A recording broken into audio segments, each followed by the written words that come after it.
అందరు చిట్టమ్మ చిట్టమ్మ అంటారు. అమ్మమ్మ పెద్దమ్మ చిట్టమని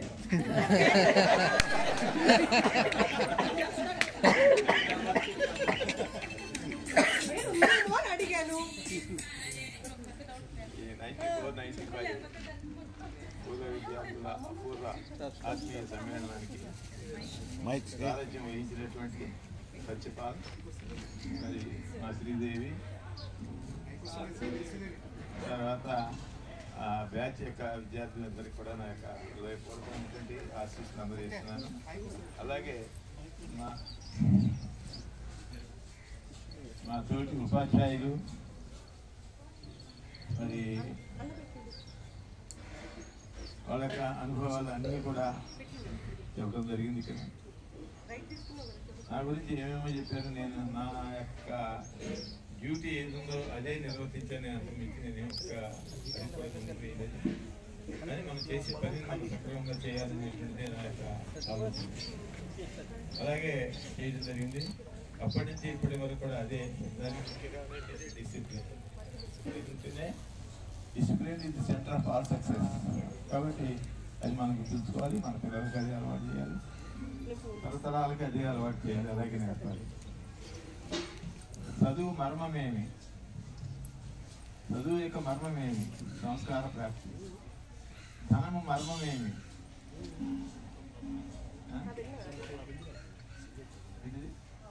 చెప్పు. సుఖప్రాప్తి కాదు.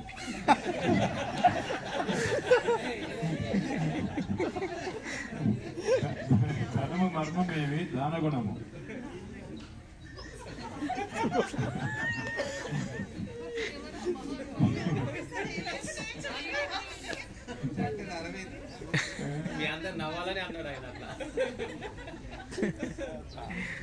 విద్య మర్మమేమి? వినయ సంపద.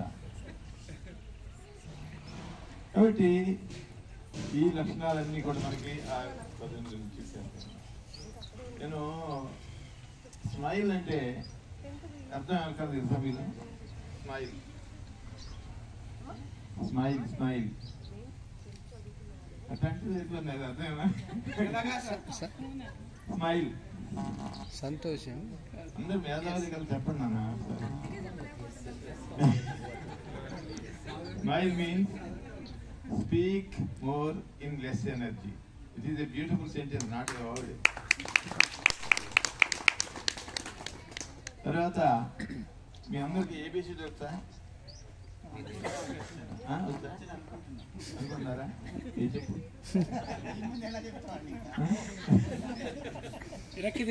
ఏబిసిడి కనుక వచ్చినట్లయితే is a well educated person అనమాట. ఏబిసిడి చెప్తే చాలు. ఏబిసిడి కాదు, ఏబిసిడి. ఎన్ని ఏబిసిడి? 4. 4 ఏబిసిడి. అయితే ఏ మీన్స్ యాటిట్యూడ్, భావన, ఆలోచన సరళి. B means behaviour and body building. Behaviour అనేది చాలా ముఖ్యమైనది, మనందరికి తెలిసిందే. తర్వాత బాడీ బిల్డింగ్ ఉండాలి. సమ్యక్ శరీరంలో సమ్యక్ భావాలు వస్తాయి, ఖుషీభూత శరీరంలో ఖుషీభూత భావాలు వస్తాయి.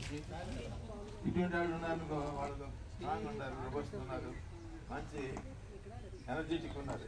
వాళ్ళ ఆలోచనలు వేరుగా ఉంటాయి. మరి మా సార్ ఇప్పుడు వీక్ అయిపోయాడు, ఈయన ఆలోచనలు వేరుగా ఉంటాయి. కాబట్టి ఇప్పుడు ఆ బాడీ బిల్డింగ్ అనేది ఉండాలి. తర్వాత మూడోది సి. సి అంటే character. Character is more important. If you lost money, nothing is lost. If you lost health, something is lost. If you lost character, everything is lost. Everything is lost. So, C is very important here. And D, the 4 Ds are essential. 4 Ds. What are the 4 Ds? Dignity, discipline, discipline. Yes. Determination, dedication, devotion and discipline. అయ్యే మరి వచ్చినట్టే పిల్లలు చదువు వచ్చేసినట్టే గొప్ప ఇదే కదా. మరి ఆ 4 నేర్పాలి మన పిల్లలకి ముఖ్యంగా. మరి వాటి మీదే కాన్సన్ట్రేట్ చేసి నడిచింది మా ప్రస్థానం అంతా కూడా. ఇవి వింటే మాకేం చెప్పారంటే విద్య, వినయం, విధేయత, ఈ మూడు మా యొక్క ఇదనమాట. దానికోసమే ఇప్పుడు నిరంతరం కృషి చేస్తూ ఉండేవాడు. తర్వాత మరి ఇది అయిపోయింది అని ఇప్పుడు ధ్యాన మూలం గురుమూర్తి. ధ్యాన మూలం, ధ్యానం చేయడానికి మనకి మూలం ఏంటి? గురువు గారి యొక్క విగ్రహం. అంటే ఈ గురువు అంటే అందరు గురువులే కాబట్టి గురువుని మనం దైవంగా భావిస్తాం కాబట్టి గురుమూర్తి. పూజా మూలం గురువు పాదం. పూజ చేసేటప్పుడు ఎక్కడ చేయాలి మనం? పూజ గురు పాదం అనేది చేయాలి. మంత్రమూలం గురువు వాక్కు. మంత్రాలకు మూలం ఏంటి? గురువు గారు చెప్పేటువంటి అన్నమాట. తర్వాత లాస్ట్ వన్ ఈస్ గురువు మూలం పూజా మూలం పాదం. తర్వాత లాస్ట్ది ఏంటంటే మోక్ష మూలం గురు కృప. మోక్షం అనేది ఎలా వస్తుంది? గురువు గారి యొక్క ఆశీర్వచనం వలన మనం భగవంతుని కోరుకుంటాం. భగవంతుడి కంటే కూడా గురువు గారి యొక్క ఆశీస్సు అనేది చాలా ముఖ్యం. ఎందుకంటే చెప్పారు కదా, మీరే చెప్పారు ఇందాక మనం చెప్తున్నాం కదా,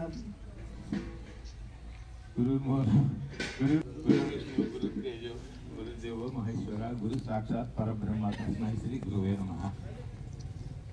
ఏదైనా కానీ ఇందాక చెప్తూ వాటర్ తాగుతారా అని కోపంగా వచ్చింది. ఏది శ్రీదేవి?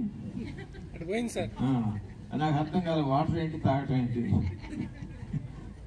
అంటే మొత్తం మిక్స్డ్ లాంగ్వేజ్ అయిపోయింది అది, తెలుగు ఇంగ్లీష్. తెలుగు నానాటికి తీసుకెట్ అయిపోతుంది. ఎవరు మాట్లాడటం ఇష్టపడట్లేదు. మమ్మీ డాడీ అంటున్నారు కానీ అమ్మ నాన్న అని ఎవరన్నా అంటున్నారు. ఎవరు అట్లా ఎందుకనేది? ఆ మాట అడిగినట్టు ఇంగ్లీష్ టీచర్ కోపం వస్తుంది. మా భాషని ఇంటి పెడతాను. అది అవసరం, అది భాష అవసరమే. కానీ మరి ఉక్కు పాలలో నుండి ఉయ్యాలలో నుండి అమ్మ పాట పాడినట్టు భాష. దేని వంటి ముందు వీణులకు ముందు దేశ భాషల ముందు తెలుగు లెస్స అన్నారు. అందుకని వాళ్ళు ఏం చేస్తున్నారంటే ఇది అన్నారని లెస్ చేసేస్తున్నారు. లెస్స కాదు, లెస్ అంటున్నారు అనమాట. కాబట్టి దానికి ఆ విధంగా ఏంటంటే ఇది మన స్కూల్స్ మనం ఏం చేయాలంటే, మన ఇళ్ళకాడ మనం ఏం చేయాలంటే, మన పిల్లలకి మన మాతృభాషను మనం బాగా ఇచ్చేసి ప్రయత్నం చేయాలి. వాడు వస్తాడు, అమెరికా నుంచి వస్తాడు, ఏం క్యాక్ అంటాడు వెళ్ళిపోతాడు. ఆడిది మాట మనకు అర్థం కాదు, మన మాట ఆడికి అర్థం కాదు. కాబట్టి అర్థం కావాలంటే మనం మన భాషని వాళ్ళకి మంచి పద్ధతిలో మనం చెప్పి వాళ్ళని ముట్టుగా తీర్చిదిద్దాల్సిన బాధ్యత మనకు ఎంతైనా ఉంటుందన్నమాట. కాబట్టి ఈ విధంగా మనం ఈ కార్యక్రమం చేశారు. నేను ఎన్నో చేశానన్నారు. ఎన్ని చేసినా నా ఉద్దేశం ఎప్పుడు కూడా ఏముండేదంటే మన పిల్లలు ఉన్నతమైన స్థానాల్లో ఉండాలి, మనకంటే గొప్పవాళ్ళు కావాలి అనేది ఒకటే ఆశయం. ఇప్పుడు కూడా అదే ఆలోచన. అది అది నాకేం బాధ అనిపించట్లే. ఒకడు విమానాల్లో తిరుగుతున్నాడు, ఒకడు ఓడల్లో తిరుగుతున్నాడు, ఒకడు భూమి మీద తిరుగుతున్నాడు. అన్ని రంగాల్లో మన పిల్లలు ఉన్నారు ఇప్పుడు ఎక్కడికి వెళ్ళినప్పుడు కూడా. అది మాకు ఆనందం.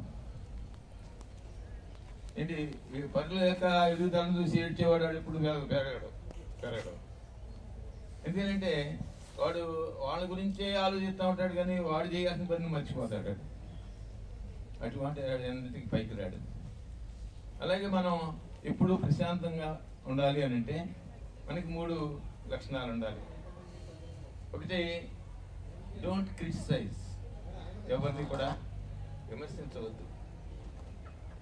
డోంట్ కంపేర్, ఎవరితో కూడా పోల్చవద్దు. ఎవరు పోల్చవద్దు అంటే ఆడు వచ్చి నేను సార్ అట్లా ఉన్నాడు, నేను ఇట్లా ఉన్నాను అనుకుంటే ఆడు అట్టా ఉంటాడు, నేను ఇట్టా ఉంటా.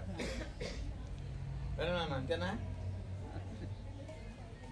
Don't compare, don't complain. ఇతరుల మీద ఫిర్యాదు చేయకూడదు. ఆడు సార్ ఆడు కొట్టాడు నన్ను అని చెప్పి చేస్తావు. ఆ సార్ ఆడిని కొడతాడు, ఆ తర్వాత నీ పని చూస్తాడు. అంతే కదా? కాబట్టి డోంట్ కంపేర్, కంప్లైన్, క్రిటిసైజ్, రీసీస్ అన్నమాట. They are very important. మనం 3 W'ల్ని వదిలిపెట్టేయాలి. 3 W's. What are they? Most dangerous money, worry కాదు, వైన్, ఉమెన్ అది పాత డైలాగే సార్. అండ్ ఏం చెప్పు చెప్పు.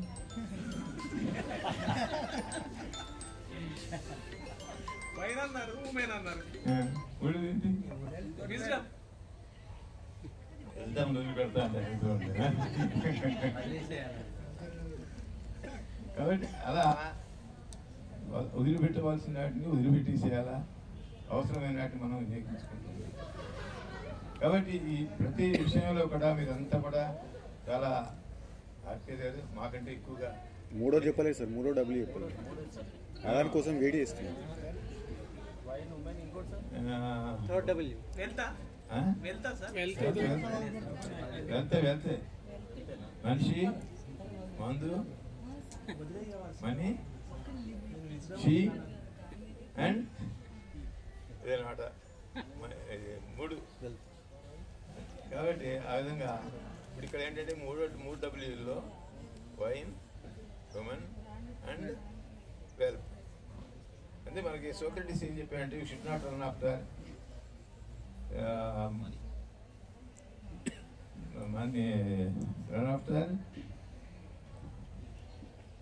you have to follow the truth, beauty and goodness. You should not run after power, fame or money. అటు మూడింటి కనుక పద్దాం అనుకో మనం వెనక్కి వెళ్ళిపోతాం. We have to run after truth, beauty and goodness, సత్యం, శివం, సుందరం. అది చాలా ఇంపార్టెంట్ మనకి. అయ్యే మన పిల్లలకి నేర్పాలి మనం. డబ్బు ఎంక పడేవాడు ఆడు ఏం చేస్తాడంటే ఏది దేని గురించి ఆలోచించడు.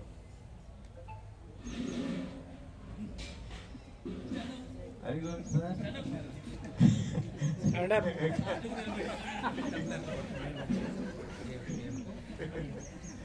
ఇది ఇప్పుడు నా యొక్క సక్సెస్కి కారణం ఏంటంటే నేను ఇటు మాట్లాడుతూ అటు వాళ్ళు ఎవరేం చేస్తున్నారని ఆ విధంగా చూసుకుంటూ ఉండేది.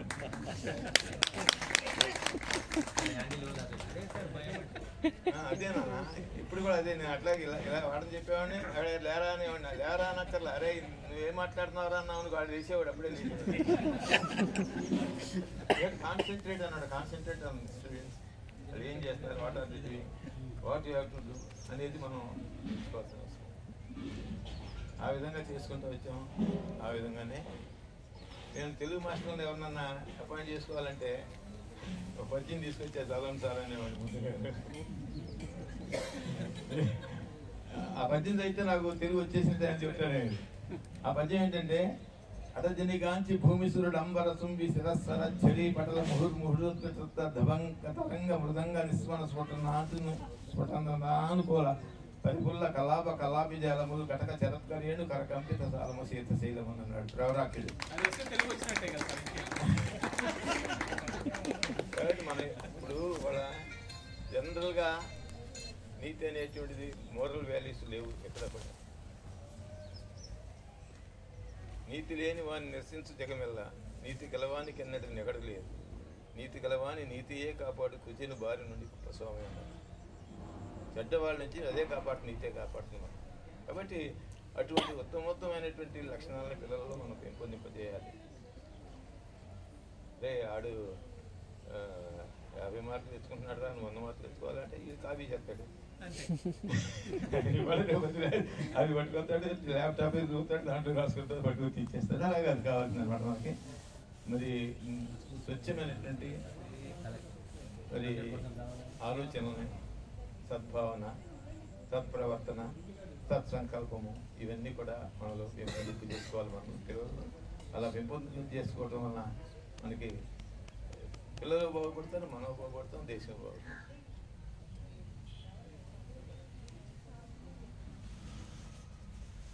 అలాగే మనం అందరూ కూడా చాలా వ్యయ ప్రయాసాలు పోచి 30 సంవత్సరాల తర్వాత ఈ కార్యక్రమాన్ని ఏర్పరిచాను. అలాగే నేను ఆ రుణం తీర్చుకోవడానికి నేనేం చేశాను, నాకు 1990 నుంచి 2020 వరకు ఎంతమంది ఉపాధ్యాయులు ఇచ్చేసారో వాళ్ళందరూ సన్మానం చేయాలని సంకల్పించి సిసిటీలో ప్రోగ్రామ్ ఏర్పాటు చేశాను. అది ఎక్కడ ఉండదు, ఎవరో చేయలే. ఎందుకంటే దాని వల్ల వాళ్ళకి ఇచ్చిందే దండగానే అనుకుంటారు. అలా కాదు, మర్చిపోకూడదు, వాళ్ళు చేసిన సేవలు మనం ఎప్పుడు మర్చిపోకూడదు. ఆ విధంగా చేసి మరి వాళ్ళందరినీ కూడా సన్మానం చేసుకుని నేను అందరినీ ఒకసారి కలిపాం. 30 సంవత్సరాలు, మీరు 30 సంవత్సరాలు, నాకు అప్పుడు అది గుర్తొస్తున్నాను. 30 సంవత్సరాల తర్వాత అది 1990 నుంచి 2020 వరకు పనిచేసినటువంటి ఉపాధ్యాయులకి సిసిడిలో సన్మానం చేశాం. అదే మనకి జ్ఞాపకం, మన మధుర స్మృతిలో అయింది కూడా మనకి.